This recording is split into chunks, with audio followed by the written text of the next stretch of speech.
Hello, a quick one. Let's look at this question, objective test question for BECE 2024.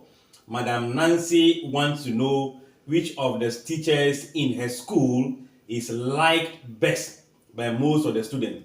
So which of the following method is most suitable for collecting the data? 1. Database. B. Experiment, observation, and questionnaire. So you can see database will be something that the teacher or the headmaster herself need to manipulate. The information need to be stored electronically. Then experiment.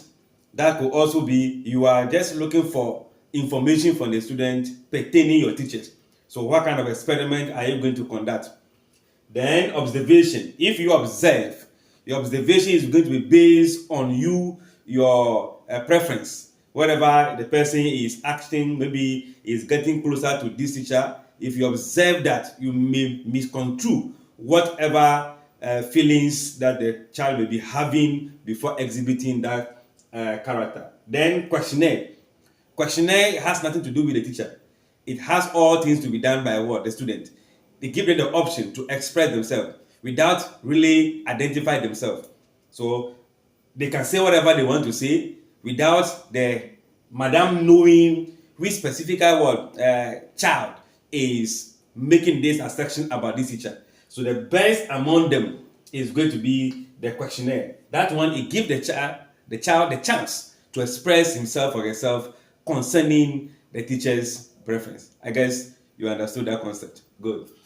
Then a hawker is carrying a bucket load of 3 types of fruit: oranges, mangoes, and pepper. No? Pear, right? Good.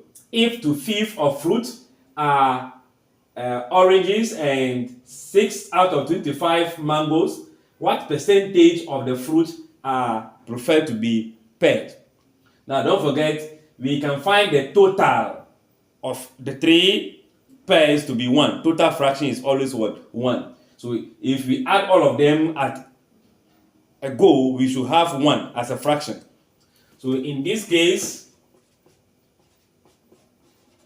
we know if I add the oranges by fraction plus mangoes by fraction by pears by fraction, it will be giving us what? 1.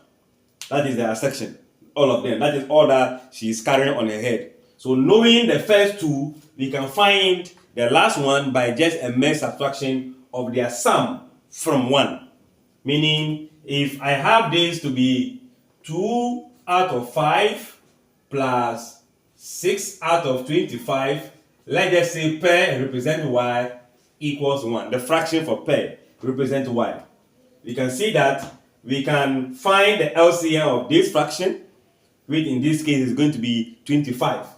Or better still, I multiply the top and down by 5 to make my denominator also equals to what? 25. So here times 5, here times 5. That will make it 10 plus 6. And that will be 16, right?